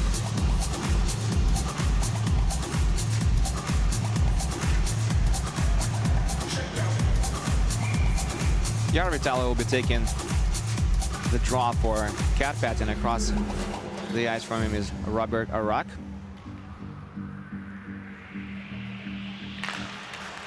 Karpat win the face-off in the defensive zone. Puck stays in play. Lens in the corner. Vantaja tries to get it to Tiaksila. It's intercepted by Red Bull. Zeitz tried to get it back to the point and unable to do that. Now Tiaksila tries to gain speed, and he's held by the opponent, but Tiaksila finds the puck in the offensive territory, only to lose it momentarily. Red Bull skating to the offensive end with possession. It's Robert Arak who shields the puck against Koskinkorva, but in the end Koskinkorva was able to shove him off the puck.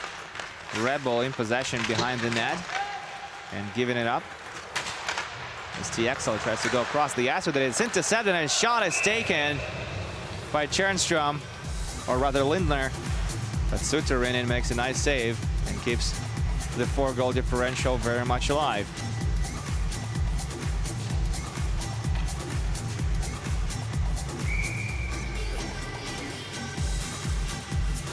Lindner intercepted TXL's pass and jumped to the hash marks to take the shot. But a better save was made by this masked man, Severi Suterinen. Only played one game at the tournament in round robin against Attilarja Tarshinets, and Karpat won that game 6-3. Karpat scored 19 goals in 3 games in round robin, and then just one last night, or rather last afternoon, against Team AJHL. But the back to scoring in bundles, as they already have 6 this afternoon. This is Zdenek Sedlak chasing after the puck in the offensive territory. It's going to be Glazek who will almost dump the puck into the zone. Now Sedlak trying to make something happen offensively. Goes the other way now as Paul Huber trying to take a shot away, circling the net on the wraparound. He takes his 10, and it's stopped by Suterinen, and get another stoppage of play. Not a bad chip by Paul Huber, as he managed to gain speed down the left wing, shielded the puck against the defenseman, and went for the wraparound. And Suterinen was quick to get to the other side of the net and make a nice pad save. Red Bull win the faceoff in the offensive end and take a quick shot, which goes wide of the net, and now Karpat trying to put it at least into the neutral zone. These two teams are battling for the puck right next to Karpat's bench at the half wall. It squirts out to Muliaco. Muliaco curling away from Aljaž Pridan and going across the ice with it, and Karpat now put it into the neutral zone. It's intercepted again by Red Bull, and now it's Jesse Moilanen who will dump the puck into the far corner. Collars plays it up. Obu plays it to Newman. Newman off the half wall into the neutral zone for Eriksson, and it's intercepted by Karpat. We're 4 minutes into the third period. It's been all Red Bull here in the third, but so far they have nothing to show for it. They're still nothing by, as they're still down by 4 in this bronze medal game. Newman will chase the puck into the corner. Huberinen makes him to turn it over. Huberinen still battling with Newman. Newman is able to pass it to his teammate, and it will go out of play and doesn't touch up the glass. So I believe Rattensberger will get the gate for delay of game, and that will put Karpat on a power play, and that's something they could really use in this third period, because as I already mentioned, it has been all Karpat early on. And David Rattensberger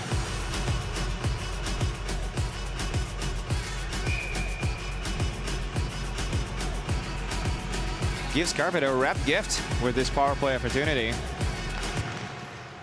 Vante almost kept the puck in the offensive territory following that face-up win in the offensive end. Vante will start off the rush from his defensive end as he puts the puck up the left wing. They pass it to TXL to Puchika.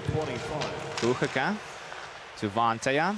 Vanteja back to Puchika. Puchika looking for a cross-ice pass, plays it back to Vanteja. Vanteja to the left face-off circle, and they go for a shot on the short side. It's stopped by Collars, but it's picked up by Järvitalo, who plays it to Vanteja. Vanteja one-touch pass to the half wall. Puchika makes himself available on the right face-off circle, looking for a pass. Now Vanteja has it, plays it to Puchika. Puchika back to Vanteja. Vanteja to on top of the left face-off circle. Zdenek Sedlak tries to bank it home from the bad angle, and he does! What a goal by Zdenek Sedlak as he snipes it on the short side for his 6th of the tournament, and that gives Karpat a 7-2 lead.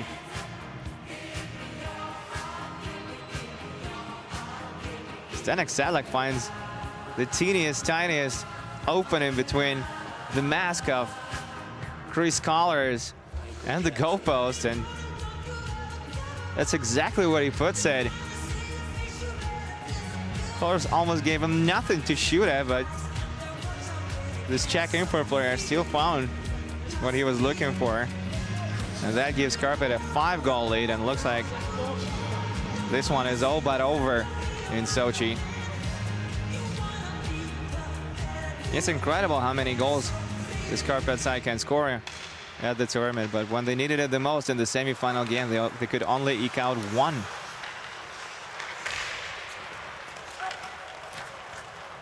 Oh, boom. Playing it across the ice to Newman. Newman off the wall into the neutral zone. It's picked up by Samo Koskenkorva, who plays it to Paso. And now Muliako at the right wing. Again in the zone, but they run it offside. And we'll get another stoppage of play. And after we come back, it's going to be a neutral zone face-off right outside of Red Bull territory. Texela picks up another point on Zdenek Sedlak's power play goal. And with that, Texela has 3 on the afternoon and 11 on the tournament in just 5 games. Zdenek Sedlak has his 8th point, and he's in 2nd place in terms of points at the tournament. Paul Huber in alone for a breakaway, trying to beat Suturin and unable to do that. And now the battle for the puck right behind Suturin, and Sedlak bangs it off the wall, and it goes down the sheet of ice, and icing is going to be called against Karpat. And Sedlak will have to remain on the ice, as will his teammate. As I was mentioning, Tuukka Texela leads the tournament with 11 points now in 5 games, and Zdenek Sedlak has 8. And tied for 3rd place at the tournament are Canadian Jordan Byro and Russian Alexander Daryan. We'll see them later on tonight in the gold medal game. The puck drops at 7 p.m. for this one. There's going to be another penalty called on the play. This time it's for tripping. And once again, it goes against Red Bull. So Karpat will go back on a power play, and they're going to have to survive it without their top defenseman. Pontus Englund finds himself in the penalty box, much to Timo Levioka's disdain.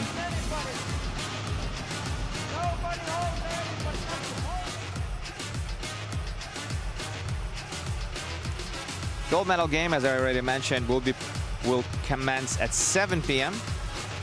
tonight, and it's going to be Canada against Russia. What a perfect way to finish off the tournament. The two faced each other in their tournament opener, and Team AJHL established a 2-goal lead, but Loco managed to overcome it and win the game 3-2. Alexei Morozov is on your screens right now. He's the managing director of Junior Hockey League, one of the co-organizers of the tournament. And you may remember Alexei back from his playing career. He played for the Pittsburgh Penguins of the National Hockey League for some years, and then went back home to play for Akbars in Russia, winning several national championships and 2 Gagarin Cups. 2 minutes for tripping. Kalle Lopanen will commence this offensive rush as he plays it to Räty. Räty plays it to Heikkilä to the right side. Heikkilä chases after it with Newman. Lopanen gets the puck under control at the point, playing it to Räty at the half wall. Lopanen across the ice, and Heikkilä fakes the shot, gives it back to Lopanen. Lopanen fakes the shot again and plays it to Räty, who breaks his stick in half, and will have to get a new piece of equipment. We're 7 minutes into the 3rd period, and looks like this game is all but over, as Karpat have a 5-goal lead as they're up 7-2 in the game against Red Bull. And Sedlak plays it up the left wing. Texela finds it at the right wing, puts it back to Puchaka at the other end of the ice. Puchaka giving it to Vantaja. Vantaja to Texela. Texela plays it to Zdenek Sedlak, who scored on their last power play attempt for Karpat. Vantaja playing it to Puchaka at the right wing. Puchaka tries to put it further into the corner for Järvitalo, but was intercepted, and now Alba tries to clear it around the glass, unable to do that. Vantaja almost kept the puck in the offensive territory, and now it's picked up by Tuukka Texela, who gains speed in the neutral zone. Texela dropping it at the point for Puchaka, and Puchaka is unable to keep it in the offensive territory. So Red Bull will play it to Vereshka, who will shoot it from the left face of circle, and Suterinen had to come to help to his teammates as they will commence their final rush on this power play. This is Bantea leaving the puck to Niskala. Niskala playing it back to Juosala. Juosala gives up possession, and Red Bull are back to playing full strength as they try to play the puck off the right wing. It goes into the corner, missing everyone, and icing is called against Red Bull.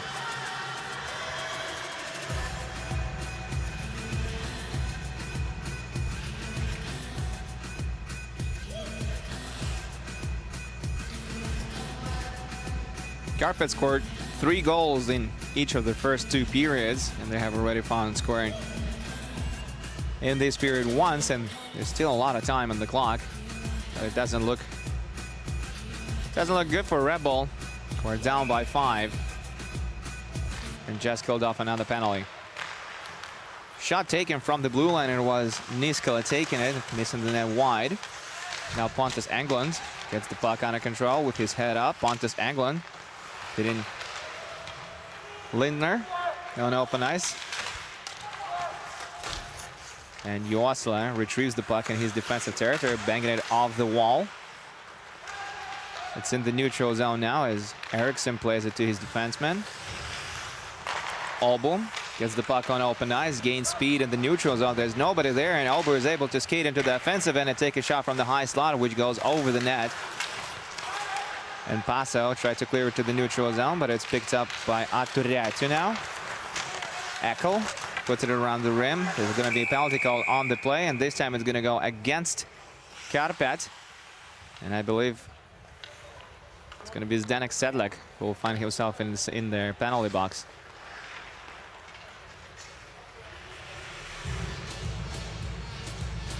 Or perhaps Aturiatu. Aturiatu was banged up on the play. Something appears to be wrong with his left leg as he puts no weight on it whatsoever. Slowly gliding to the bench, and looks like he's going to go straight to the dressing room too. TXL is going to serve the minor for Aturiatu. And that's no wonder, because TXL is not one of Karpat's penalty killers, but he has speed, and he will be a great asset when he returns to the ice, especially if he's going to return to the ice at the right moment. And that's something Red will have to keep in mind, as they will, especially towards the end of their power play opportunity. Lindner will be taking the draw, and he wins it for his team. Newman receives the puck at the point, but he can't get it under control. Newman has it at the left wing. Gets it back at the half wall. Newman looking at his options. He's getting further into the corner, playing it to Lindner. Lindner switches the play to the right wing. Newman can shoot it from the left face of circle, and he does. And what a snipe that is by Newman, who scores another power play goal for Red Bull. So he goes top shelf on the short side and beats Suterinen, who once again allows 3 goals in a hockey game. Let's take another look at how Newman picked top shelf with a beautiful wrister, and Englund is going to get an assist on the play, I believe. Leaving no chance to Suterinen on the short side, and Lindner did a nice job providing Newman with the screen.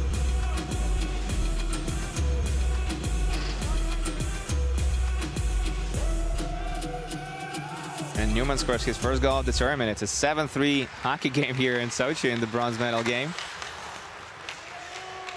As we're approaching the 10-minute mark of the 3rd period. Plenty of goals this afternoon. Laubach taking a shot and scoring another one. Dennis Laubach shielded the puck as it skated to his shooting area, and that fooled everyone, and Suterinen lets another one in.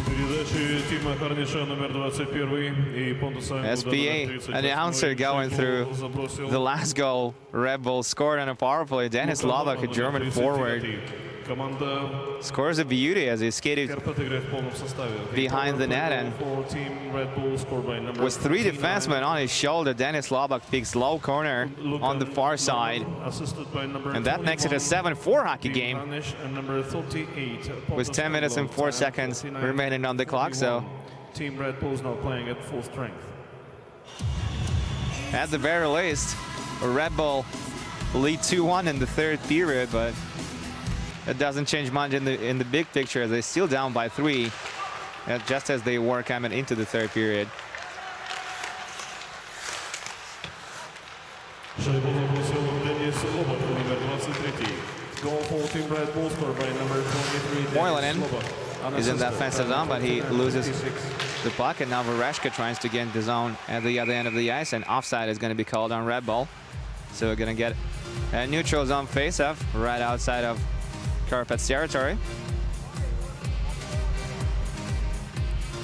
It's been a wild game, and let's quickly recap the scoring in the third period. So it was a 6-2 hockey game after 40 minutes. And then it was Zdenek Sedlak picking top corner on the power play for his 6th of the tournament. That gave Karpat a 7-2 lead, and now Zdenek Sedlak with a chance to score another one as he was in on a breakaway, and Collars makes a nice stop to keep it a 3-goal game.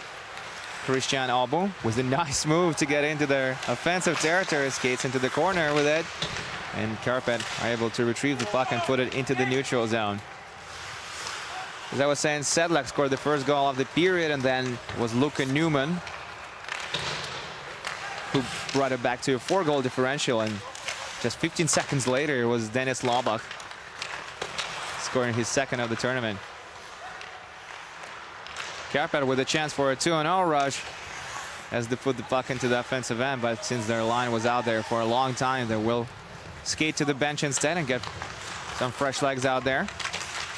As Heikkilä battles for the puck deep in the offensive territory, and Red Bull are able to get it under control as they look to break out from the defensive end, switching the play to the right wing and putting it into the neutral zone. Now Lindler again in speed and skating for the puck, tries to center it for Team Harnish, and it doesn't go through, but Team Harnish picks up the puck, circles around the offensive zone, tries to switch the play to the right wing again, and it's blocked by, but Harnish is able to retrieve the puck in the neutral zone as Red Bull dump it back in. Loppanen with a nice defensive play back to his teammate.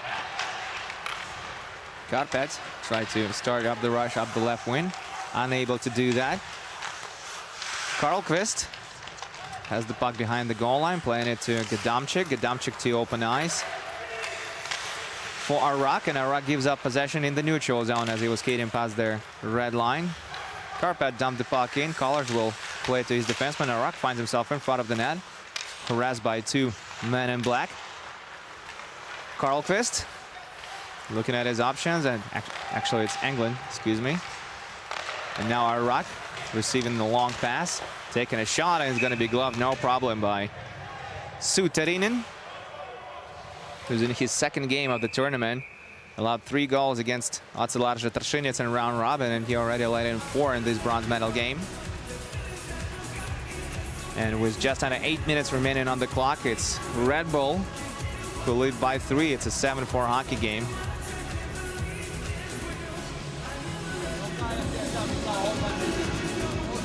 "34-year-old Ville Mantime,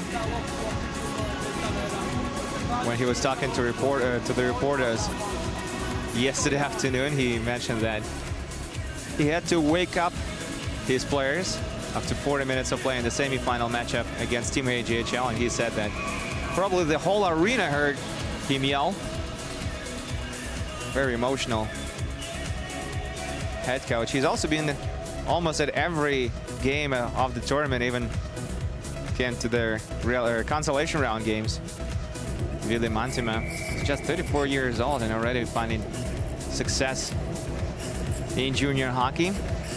Keep an eye out on this coach. We may see him again at a higher level further on in his career. And Paul Huber had the puck in the corner. Now Filip Vereshka has it. Vereshka trying to cut to the slot, unable to do that, and he plays it to Newman, who has it at the point now. Newman gives the puck in the offensive end and sends it around the rim. Now they will battle for it in the corner again. Vereshka to Newman, who shoots it. It gets deflected by someone and goes just wide of the net. As Karpat put it into the neutral zone. And Aljaž Predan gaining speed in the neutral zone. In over the blue line, trying to take a shot away and unable to do that. Whiffing on the shot instead. Now Vereshka tries to retrieve the puck for his team. Karpat win it over. They're in the neutral zone now, putting it down the ice and going for the line change. Less than 7 minutes remains on the clock. Now Red Bull still need 3 to tie it. Glazek gives up possession in the neutral zone, unprovoked. But Red Bull retrieve the puck in the defensive territory and put it back into the offensive end of the ice for them. It's going to be Lindner. Lindner shows some speed at the tournament. Just gave us another example of that. Now Sedlak playing it into the neutral zone and giving up possession. Sedlak on the forecheck. Battle against Pontus Englund. One of a couple of best players of the tournament, perhaps. Tjernström skates down the left wing. He's pinned to the wall by Koskenkorva. And now Karpat trying to start off the rush as Koskenkorva goes left wing with it to Tiexel. Tiexel dumps the puck in and Muliaco will battle for it. He retrieves the puck behind the goal line, and now Heikkilä against Aubu. Heikkilä with a twist. Gets away from his opponent and now shooting it from the point. It was Koskenkorva. It's blocked. And they take another point shot. This time it was deflected wide of the net. Red Bull pick it up at the round hash marks and put the puck into the neutral zone. It will be picked up by Niskala in his defensive zone. He goes D to D with it. And receives the puck back. As they give it to Tiexel. Tiexel who can really skate, or rather it's Moilanen, excuse me, who gets the puck now. Newman tries to clear it from the defensive end. Laubach plays it back to Newman. 2 goal scorers in this period for Red Bull. As they switch the play to the right wing.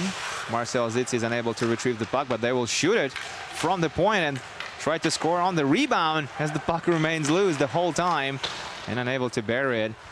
More Red Bull. Karpat dump the puck in, go for the line change. Gadamchik with a long stretch pass to Laubach, who tries to get it to his teammate. It was Marcel Zitz, rather. And now Robert Arak. Against him is Niskala. We still haven't seen Atu Ratu back from the dressing room. And it has been some time. Now Tiexel battling for the puck behind the goal line, losing the battle, and Red Bull gaining speed.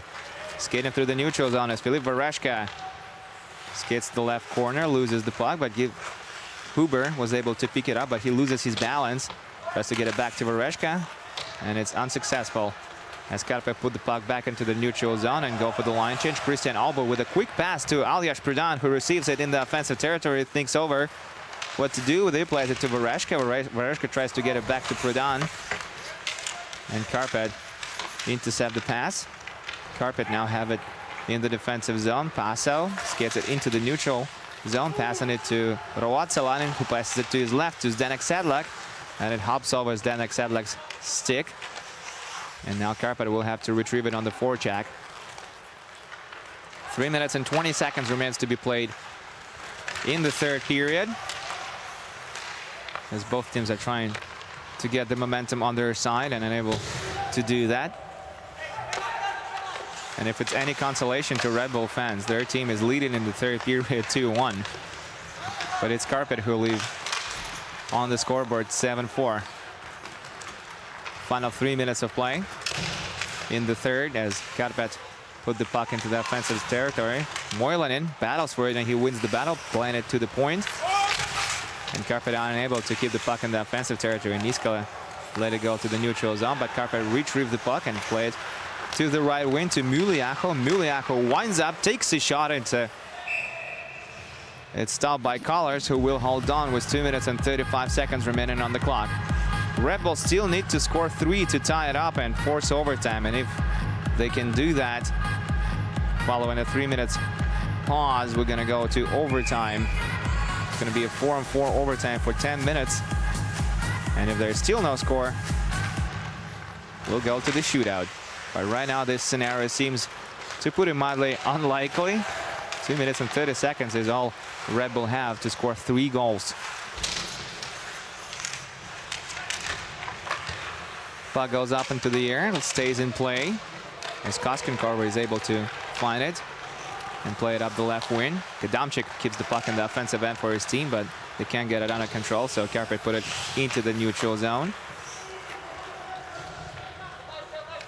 Koskenkorva will pick it up behind his net and play it up the left wing.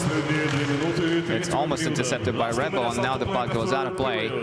And faceoff is going to take place in Karpat's territory, so at least that's good for Red Bull. They have been successful in the third period, but they need to be even more than that if they want to win bronze. Red Bull are in their 3rd Junior Club World Cup and still have nothing to show for it, as they didn't make it past round robin in 2014, and they lost the bronze medal game 2-1 in the shootout a year ago. And now Paul Huber trying to shove it in from the slot, unable to accomplish that, and now it's going to be a foot race between Puchika and Pontus Eglund. Puchika touches up the puck but gives up possession, and Newman carries it into the neutral zone, playing it to the left wing for Paul Huber. And now Vantaja battles for the puck. They pass it to Tiexla, who tries to get past Newman with a nice move, and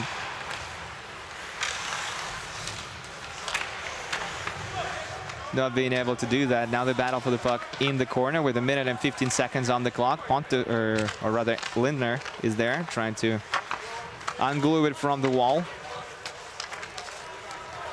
Moilanen finds it, looks at his options, slows the play down, plays it back to their area behind his head. We're within the last minute of play in the third period, as Karpat dumped the puck in, and Collars will stop it behind his net, playing it into the corner for Gadamchik.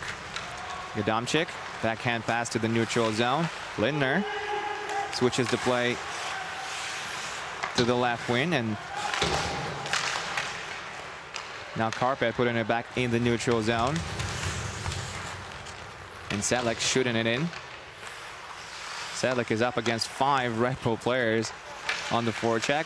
Just 20 seconds remains on the clock now, as Red Bull are unable to break out from the defensive end. Karpat are really aggressive on the forecheck in the dying seconds of regulation.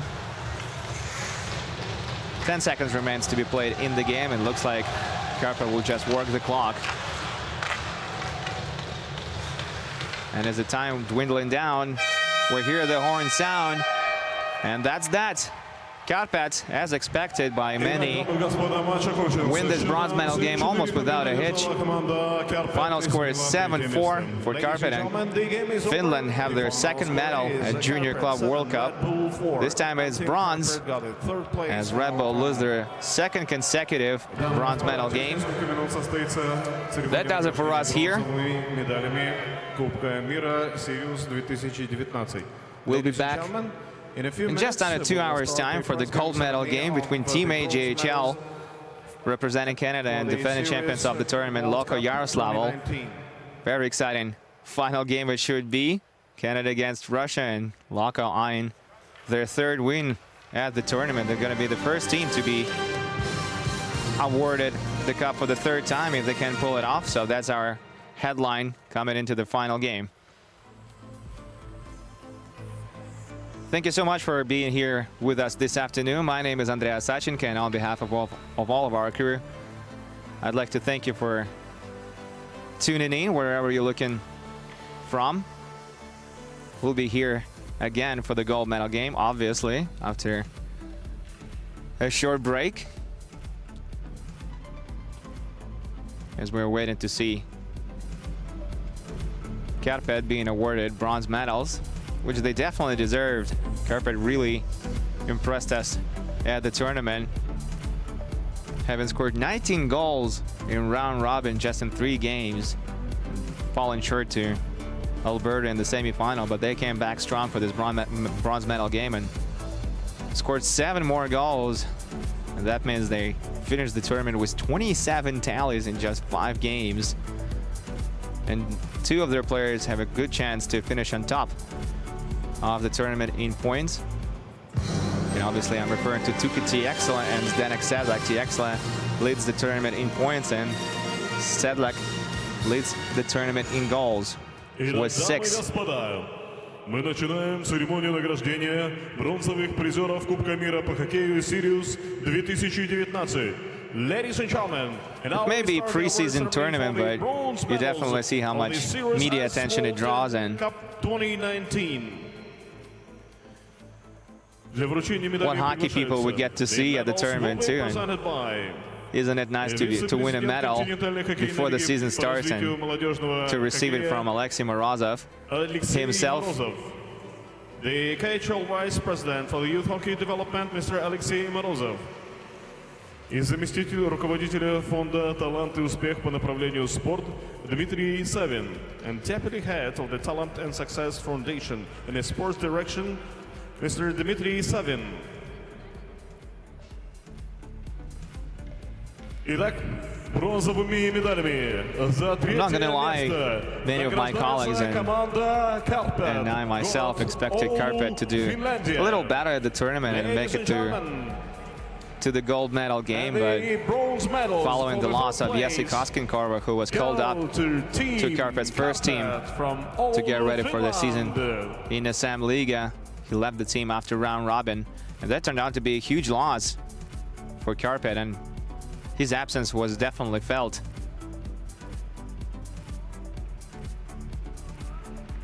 And really, it wasn't even one bad game that rendered Karpat out of the final game. It was just one period too, because Karpat won the first period of the semi-final game 1-0 as Ville Heikkilä sniped one home. Fortunately, it looks like Attu Räty also got badly banged up in the bronze medal game. In the final period, we saw that episode when he got a minor penalty but was unable to get back in action after that, and now seeing him on crutches isn't a pleasant sight, definitely. But what is a pleasant sight is this Finnish side being awarded medals, because they deserved nothing less than that. And that just goes to show how important every single period can be in a hockey game. Karpat only collapsed just once at the tournament, but that was enough to render them out of the final game. As for Red Bull, it was a decent performance by this Austrian side, a very international team at that too, very international, the most international team of the tournament, without a doubt. And I would say that making it to the semi-final round is a huge achievement for this organization, and finishing 4th for 2 consecutive years at such a prestigious tournament such as Junior Club World Cup is definitely a minor success for this organization. Дамы и господа, that does it for now. You're going to hear a national anthem of Finland now, but I'm going to have to say my goodbyes once again. My name is Andreas Sachenko, and I'll be back in the booth in about 2 hours to call the gold medal game for you, and I hope to see you guys back. Thank you very much, and goodbye for now.